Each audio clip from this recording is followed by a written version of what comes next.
So I see we're being joined by Representative Andrews. So welcome. How are you today? I am great. Great. Thanks for the invitation. I see you're still hard at work there. I am. It's yet again I'm the only guy here. Not that no one else is working. I just prefer to do my work here. Not everybody's from Iowa and knows what this bill does exactly, and I know our team did have a couple questions as well, but could you just kind of break down what this bill does and is meant to do? Okay, I'm assuming you're talking about 19, right? No, HF 821, the false allegations bill. And I do apologize. The numbers drive me crazy, especially when they change multiple times. They do change. It started at any rate 774 or something like that. I believe that was the parental rights bill, and we did want to circle back to that one as well, because Eddie has been a great supporter of families and family law reform, and so we were very lucky to have him here in Iowa. But yeah, we were talking about HF 821, which is the bill for false allegations, the one that has been signed into law by the governor. So congratulations! Yay! Well done. Well, I can tell you, the funny thing is, it's a very powerful law, but it's very short. I think it's the shortest law, certainly, that I've submitted. It really just says that if anyone prevents or presents any false information, you can go after them, especially if it's in a legal fashion. It could even be law enforcement. It could be a 911. It could be, you tattletelling on someone, and then they discover that this is false information. Okay, that was one of our questions, was the law enforcement authority there. So would that also apply to social workers or any other government actors? It would apply to any individual who presents false information. So it could be an individual acting on behalf of an agency. In any capacity. Okay. Now, there is some clarification that we're trying to make with the so-called Black to Blue bill. There's a provision in there that perhaps you guys are aware of that grants qualified immunity. And the way it is written, this is one of the reasons I was one of several people who did not vote for that, even though I like many of the provisions in the bill. But it has a qualified immunity. But the way it's written, it literally is for every municipal worker and every state worker, which is exactly what we don't want to do. And it's certainly not a Back to Blue division of the bill. And so we're making sure that works in those scenarios as well. That was actually going to be one of our other questions there. Now, how does this apply differently than an abuse of civil claims? You know what? I may not be the right person for that one. Maybe I should have brought one of my staff members with me. We talked about that, and I was satisfied with their answer, but I don't know if I could repeat that one. Okay. Do you feel that the evidentiary standard is high enough? Can I ask why we weren't pushing for a clear and convincing evidence, much like fraud, since that's essentially what this is? Well, this is, as they say, baby steps, baby steps, baby steps. This is just one piece of several portions of our legislation that are coming forth. Yeah, I know that's one thing I preach to our team quite a bit, is that there is a lot more power in baby steps than maybe steps. And that as long as we are taking those steps forward, we have more toehold to go back in and more to work with than what we had before. Right. I've seen that both on the negative and the positive. One of the other ones that I'm working on, we're literally stuck on one word, and unless a miracle happens in the next week, that won't advance this session. We're going to have to wait till January. And it's only because we refuse to give up on what I thought was the most important word. And they wanted it out. We wanted it, or vice versa. We wanted it out. They wanted it in. and it took the power of the entire law out. And Mhm. so if we had left that in, the theory is that we could have been more, we could have gone back and later and changed it. But so yes, there is power in baby steps and getting things in law and changing them if you need to later on. Yeah, but we also got to be careful of that appeasement to just, we did something for you, now we don't need to go back and do anything. We need to make Right. sure that people always know that there's more work to be done. Absolutely. Yeah, that's right. There's a big difference between, we have to have really good discernment, I think, in these bills, because you can get a bill passed, and if the wording isn't correct, you can actually do more harm than good. So Precisely. many states, especially with the shared parenting bills, have had to weigh between, okay, we're going to let this bill die, or we have to substantially agree to change the bill to where it doesn't have its intended effect. So, it's good that you're talking about that discernment, because people have to understand that when they're involved in legislation. So let me ask you this. So you're saying, do the allegations have to be provably false to fall under this bill? What if something is unfounded versus false? And can you talk about the difference between the two? Well, in this scenario, it says knowingly. So it has to be, you have to show that they knew that the information that they provided was false. Okay. All right. So we were looking for, back to the phrase of baby steps. We were looking for stronger language the first time around, and to your point earlier, we faced opposition. What is this measure? What is this standard versus this standard? And this was a good first step that we can modify later on. But as of right now, they have to know. All right. So they have to know. It's not something they knew or should have reasonably known. You have to prove that they, without a doubt, knew. Right. And I've seen, there was another member here, again, I won't share their name or their story, but where their ex was providing false information about them. And boy, was this a way that they could use, a tool that they can use, whether or not they actually use it, but sometimes even the threat of using it can stop behavior. So this is a civil matter, a civil law, I think, correct? Yes. All right. So can someone who is trying to exercise their rights under this law or bring an action under this law, are they entitled to a jury trial, or is this something that has to be done in front of a judge, just a judge? It would go along with the standard protocols for civil suits. So Okay. it wouldn't change anything there. Okay, very good. So let me ask you too. So it's a civil matter. So if there's false allegations that arise within a domestic relations case, the adjudication of whether they knew or not, would that have to be done in a separate matter, or could that be done in the same case? And I bring this up for this reason, is because there's laws against perjury, for instance. But if we litigate the perjury within the divorce case and then try to bring a separate matter later, the courts say, no, this is res judicata. This has already been heard.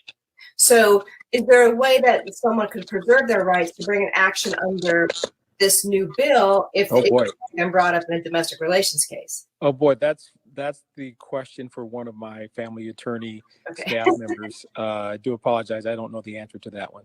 Great question though. That's okay. So, but this bill is family law related, is criminal related. If your neighbor files a trespass against you and you can prove that you indeed did not go out there and they knew you weren't, it applies across the board. Yes. And we've seen this for, when we got this through, you would not believe the amount of emails and Facebook direct messaging that we got that said, you know what, this would have helped me when XYZ happened. This would have helped me when such and such happened. And they're glad that even though they cannot be helped, that other families going forward can be helped. Was there nothing in place to address false allegations? Not in this capacity. So this has the civil component to it. Well, I hope that that definitely helps you to feel good and worthwhile that you're doing the people's work up there. And it's not just a bill to decide what color the road lines are going to be or something like that, that it's Oh something boy. meaningful that really will affect the Yes. day-to-day life of people. Yes. Thank you for saying that, because we, just between you two and whoever else is listening, there are a number of bills that you look at, you just kind of look around the room and you say, why are we passing this? I mean, this affects two people in Iowa. Or we just spent a day on something that's, it doesn't matter if it's red or blue, who cares? But this will affect families in a positive way. So it feels really good to be able to help families. It seems like sometimes the legislation that is the most ridiculous and will affect the least amount of people are the easiest ones to get through, and the ones that make the most amount of sense have the most amount of resistance. Would you agree with that? Very true. Very true. I have seen two pieces of legislation, two that I've introduced, that have just faced absolutely what I feel like is almost insane amount of opposition, uh, sometimes in a logic-free zone. It just makes no sense. And even when you address all of the issues that they say they're concerned about, they just say, yeah, but I still don't like it. No, Or, go so ahead. we have to get past that. Yeah. It seems anytime we deal with family law, with custody specifically, or false allegations, there's so many other groups that come forward and oppose for instance, a presumption, an equal, shared parenting presumption. What types of resistance are you seeing there with those types of bills? Well, in the parental rights bill, we did make some language changes, very minor ones in the Senate version. It's not on the floor yet, but it's in draft. And one of them, it says, initially it said something like marital status and divorce, doesn't change it. And what we added was marital status or divorce alone doesn't change that, because just because you're separated from that person does not mean you're separated from your child, or that your rights as a father or a mother should be any less just because you're not together. So we did make some minor changes to strengthen that bond. Yeah, and for those that are listening, that one would be House File 819, which is a different bill that he had drafted. It's a parental rights bill. That one, we're hoping to have some other conversations with him and some of the members in the Senate, as it is still alive, but it will not advance from what we see this year. It's been put on the unfinished business list. So in theory, there shouldn't need to be any repeating of the House next year. We can just advance in the Senate. But due to the fact that we do see that there will probably be some changing in the bill language, hopefully in what section of the code it's in as well, that Right. then it would go back over to the House again for another floor vote to approve the whatever amendments might happen next year. But that bill is, again, still alive and well. It just will not be heard until next session. Okay. Oh, well stated. And thanks for the numbering system, because as you It took me so many years to figure it out, and every time I think I got it, then something, I'm like, oh wait, I can't tell what's happening anymore. So. Yes, but the underlying assumption is, yes, there are lots of opposition for things that there should be opposition for. Telling the truth, how about that? If you lie on somebody publicly, that hurts their case. Well, why shouldn't you be able to be sued, or someone should be able to sue you? Or parental rights being a fundamental right. How is that? How is that even controversial? So I have a question about that. So parental rights is a fundamental constitutional right. It's the law of the land. It has been the law of the land. Who is it that's giving resistance to what is already there? Who is it? Ah, boy. Well, the ABA is one. There's a subset of lawyers who are opposed to that. Yeah. When you say the ABA, how does the ABA interfere in legislation in your state? Well, so it's you no doubt understand that the floor manager system. So when when it comes back to the House, the floor manager really controls whether the bill pauses, dies, or advances, right? So even though it passed the House 94-0, once the ABA got involved, there's one person who was hesitant to move it forward, and literally, I think the only person who's hesitant about that is the floor manager, and so that's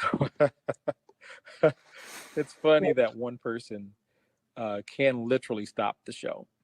But we had the same floor manager on a different bill that was essentially going for the same thing of getting as equal rights for parents, and seemed like a good supporter last year, and then all of a sudden full breaks this year.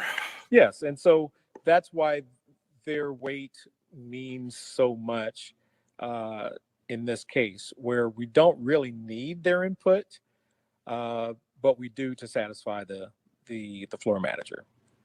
Now, So how there do you we go. get past something like that? Because again, we are experiencing that hurdle with other bills. There's one bill particularly, the shared parenting bill for a rebuttable presumption of shared parenting with clear and convincing evidence. It's had 18 votes over the years now, never, ever failed a vote.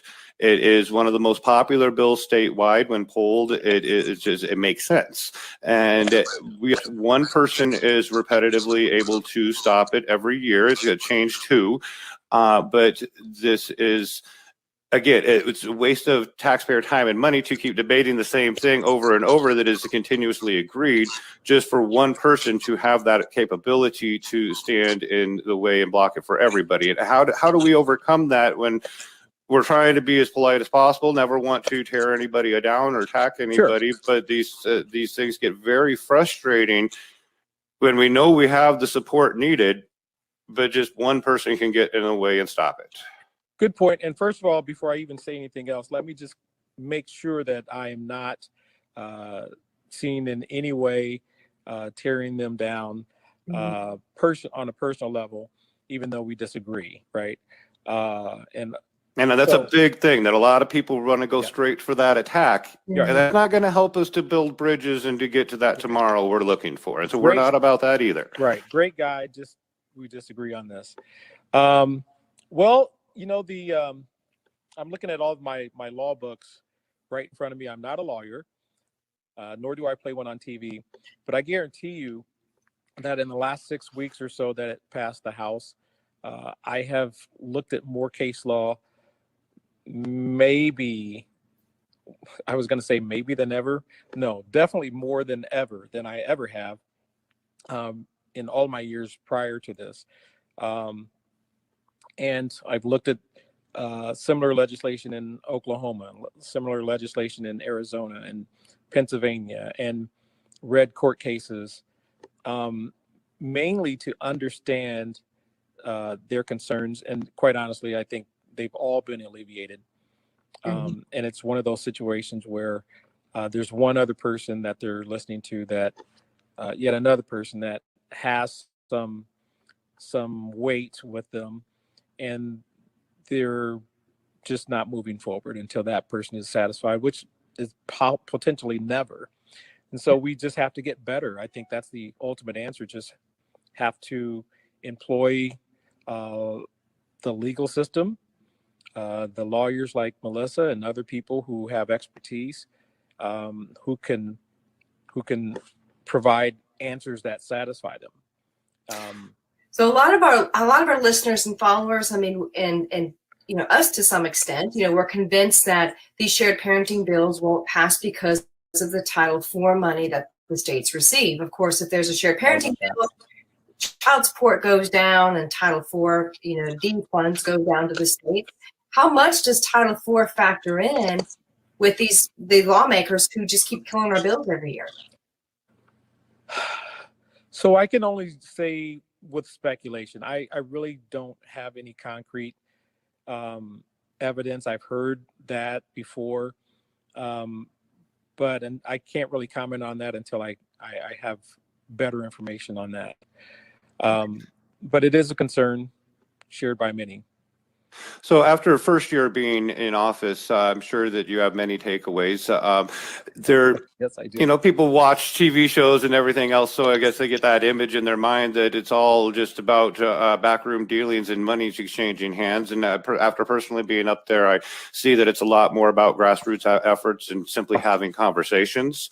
But do you feel that there are those backroom conversations and money exchanges that could get in the way and give some of these people those reasons to have those loud voices against or in favor of a bill that would make sense to be, that just makes sense, but all of a sudden they're a loud voice for or against? Well, first of all, let me just echo on the first point. Grassroots is the real winner. It really does help when people call their legislators. I prefer that you get a hold of them before you need them. Have a conversation, have a coffee, send an email. Hey, how are you doing? What do you think about this? Just ask questions sometimes even before you need a specific point of legislation. But when you do have a point of the point that's good for a piece of legislation, please don't assume that person knows what you're talking about. I won't say get in their face, but you know what I mean. You have to be get them on the phone, send emails, come down to the Capitol building if you're able to, and really talk to that person, because for me, it probably took me maybe 6 weeks to to stop drinking out of the fire hose full blast. There's just so much to learn. And so when I'm on my 5 committees, I'm working on my own pieces of legislation. I'm working on other pieces of legislation. I'm the subcommittee chair on something that I've never even heard of 2 weeks before that. And so you kind of have to think of it as defending someone else's dissertation. You have to become a semi-expert on something in a week and ask questions. And so with all that going on, you have a piece of legislation that might be important to you, but it's just not on your mind. Mm-hmm. And when people say, hey, Eddie, you need to vote for this, or have you seen this? And you look at the calendar and say, oh my goodness, this is coming up in a week. Let me research this and get my group together or talk to other legislators about this. So there's nothing as powerful as actually directly talking with the legislator. Yeah, and actually, Melissa and I were talking about that before this meeting, about that power of getting in front of them and how it's usually best actually to do so before sessions. Because when you're at the Capitol, you got there on an easy year. Usually it's elbow to elbow in that rotunda, but due to COVID, there was a lot less commotion this year. But even still, it was go, go, go, go, go. And as you mentioned, even something that's important to you, when you have so many people trying to get your attention and so many bills running that you have to learn about, it's very easy to get distracted, and you can have the best conversation and have every pure intention to go do what you're about to do. But by the time you make it back to your desk, you've had another 100 conversations and you're still human and it just slips your mind. So not giving that as a blanket excuse for things not getting done, but I'm saying it's something that people just don't realize, that you're a legislator, not an expert on every single issue that comes your way. And so you have to rely on those that you trust, whether it be your caucus or your friends, your personal experience. But back to that original question, what type of interaction and effect does the lobbyist really come into play with that? Well, I think lobbyists can add valuable information. We don't always agree, but it's nice to know the other side. And usually when I talk to a lobbyist about a certain situation or a certain topic or a certain bill, I usually ask them what's the opposite side of this? What's the opposition saying to this? And usually, if they're a good lobbyist, I've learned that they just state the opposite case and why people would be for or against it. So to me, I look at them as just one piece of education. Certainly not all of the education. Ultimately, you need to read the bill and understand it yourself, and then talk to your staff members. By the way, we have a great staff who sit down and I will go and like I did a couple of days ago, and just sat down with a half an hour and went over all the bullet points of a certain bill and thanked them for their time. There was a group of them there that was giving me information, and said, well, I will read the rest tonight. But we went over 2 pages of bullet points. So it was a huge bill, one of the one that's coming up, and maybe 30 bullet points. And I still had probably another 40 pages to read, but it was good to get their overview. I think that's a good point you're making. We said earlier that this dealing with family issues really largely is a grassroots movement. And I'm very impressed also that you said you've read law and case law, because I think as legislators, I think one of the biggest things you have to make sure is that what you're doing is constitutional, or, what does the law say about this? And so this is a two-pronged question. First is, do you find that most legislators are educated in the law and what the law requires, in the specific area for the bill they're passing? And then two, what advice would you give to people who really, these parents are their own lobbyists? What advice would you give them when they're talking to legislators? The last part, could you say that? Did you say to parents? Yeah, to parents, because really parents sometimes are their own lobbyists. They speak on their own behalf, and sometimes they get too emotional going through their own personal cases. But those two questions, like, are the lawmakers really educated in what is constitutional, what the law is, and then what advice would you give to parents on how to communicate? Oh, boy. I would hope so. I'm just going to say I hope so. But I have seen a couple of examples of where I've seen laws passed where people are saying, boy, I don't really understand this. I'm going to see how Bob, for example, votes, because I trust their judgment on this. I have seen a couple of cases like that, where they just are completely clueless, and they just, well, I like how Bob usually thinks, so I'm just going to vote for like Bob. Yeah, do legislators research as you do? I'm sorry? Do legislators really do as much research as you do? It seems like you're an anomaly. I can't speak for them, but I told people, and I meant this, that they're not going to find anybody that's working harder than me. Right. And you really hit a nerve earlier when you said there's a lot to learn. And, you see my, this is just one of the books here, and you got yellow color coded things all over the place. And that's just one of several. Mm-hmm. And you just have to know this, and there is a learning curve, but I would like to think that most lawmakers learn enough. There is a lot of confidence, though. I have seen that where I kind of joked about it before, but there's a lot of trust on certain issues with other people who are experts in that area. And then the second portion is, yes, parents, oh my goodness, have to be their own lobbyists. And we've seen that.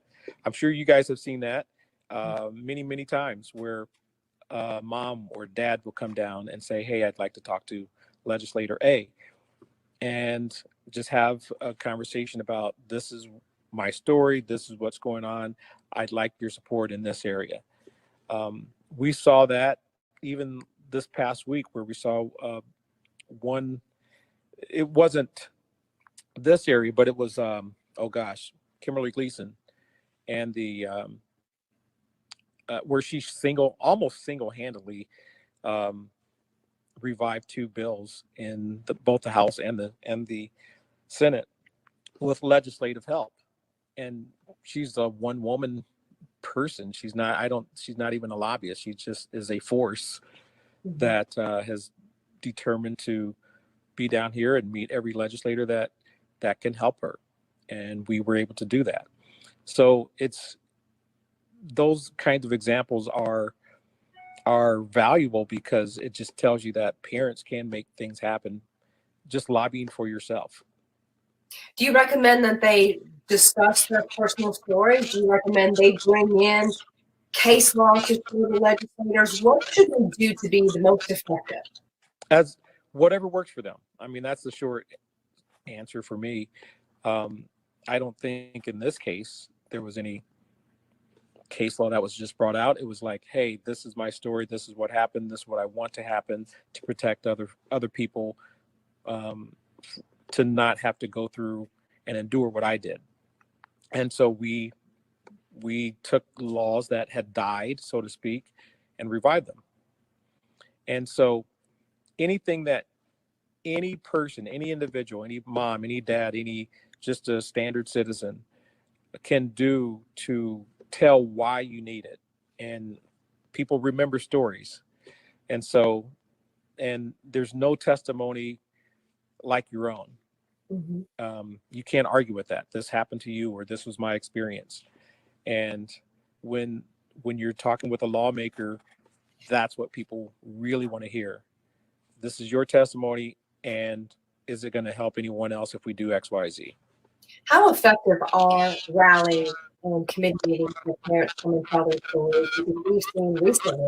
We're getting some bad feedback from you there. Yeah. I think it's not much. Yeah, I'm just getting some feedback. Much better. Is that better? Yeah. Okay. So, we've seen recently where we've seen hundreds of parents go to the state house where they tell their stories. They testify hours and hours and hours, sometimes into the night, and yet it doesn't matter. So just, some parents have said it doesn't matter. They have their minds made up before we even get there. They have their minds made up about what they're going to do with their parenting bills before story is told. What's your experience with that, and what do you tell these parents who show up in droves and demand change in a respectful way, tell their stories, but yet year after year, nothing changes? Well, first of all, I would say keep trying. Do not give up. Do not give up. And that is the absolute phrase that I don't like to hear. I've never been a person that's given up. I mean, but what you don't really want to hear is, well, we didn't get it done this time. Let's wait till next year. I mean, who wants to hear that phrase? I didn't want to hear that. And I've only been here a year. I'm 17, 18 weeks into this. And I don't even want to hear that. Yeah. When people say, well, it's okay, Eddie, you got more than the previous person that was in the office in 2 years done. You've got more in the first few weeks, but you want to win every time. And the only thing I can say is just keep trying, maybe add some twist to the legislation, maybe find out why.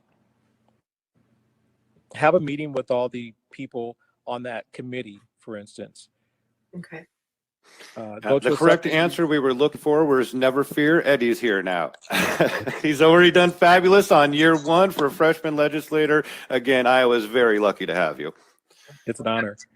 But yeah, you just have to keep back up and do it again, and maybe try a few tweaks and get better at it. All right, Eddie. So these parents out there who are watching, who are in Iowa, who have fell victim to false allegations, when does this bill take effect, and what do they need to do? It is effective as of the 10th of this month. It's effective immediately upon signing. It was signed 5 days ago. So, boom. And did you get one of those nice little pens, or did you not get one of those for that? I have some right here. Oh, wonderful. All right. Yes, it's an honor. So will you be available to talk to people maybe in other states who want to start some sort of similar legislation? Because to my knowledge, this is the first actual false allegations bill. Well, we aim to please. So yes, I would be happy to talk with anyone and engage them from any state. All right. So before we let you off, guys, which I can tell we're about to wrap up, so after first year, what would you say are some of the biggest takeaways, and how has it changed you as you've learned this process? Boy, I don't think you can be the same after a year of talking to 20,000 people and listening to during the campaign that is, and just hearing from everyone, and then coming down here and knowing how legislation can really help people and affect lives.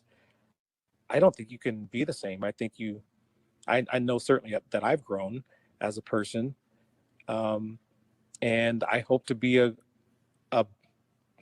know what, I've told people this, and that of all these 100 legislators, I want to be the absolute best representative of our area. And that sounds a little like, what are you talking about, dude? But I really do want to represent these people well. And that's my biggest takeaway, that I'm honored to serve and just want to do the best to represent them and help families. Well, you're doing off to a great start, but don't let it go to your head. Please stay grounded and stay in touch. We like the direction you're going so far. So thank you. I think you've done more than any as far as educating yourself and reading the law, more than any lawmaker I've ever spoken with. So I'm very impressed with you there. Much so. Well, thank you.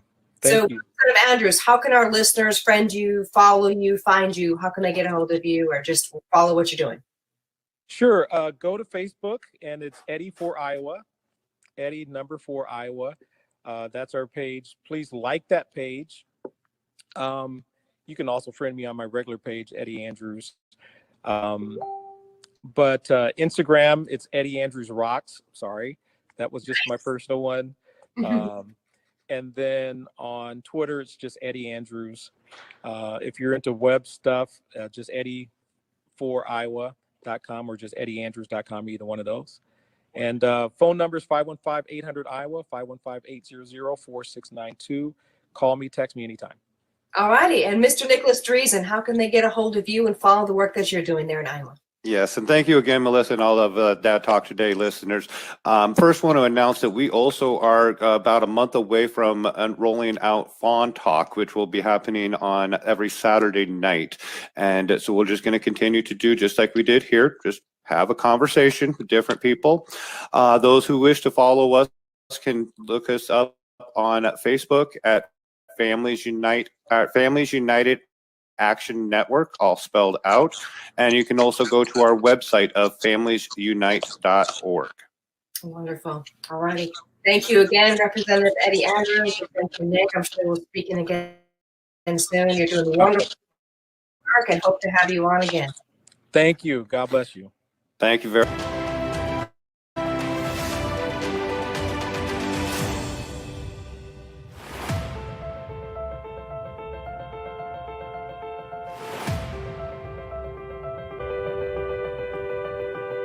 Okay, don't go anywhere. For those of you watching, I'm going to take live questions, if any of you have any, after this broadcast.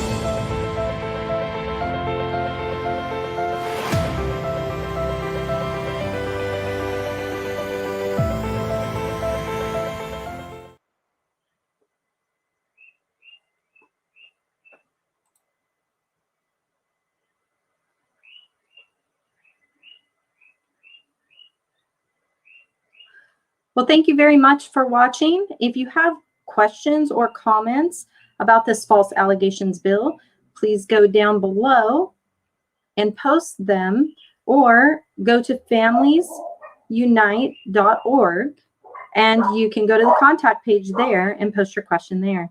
Thanks so much for joining us. See you next time.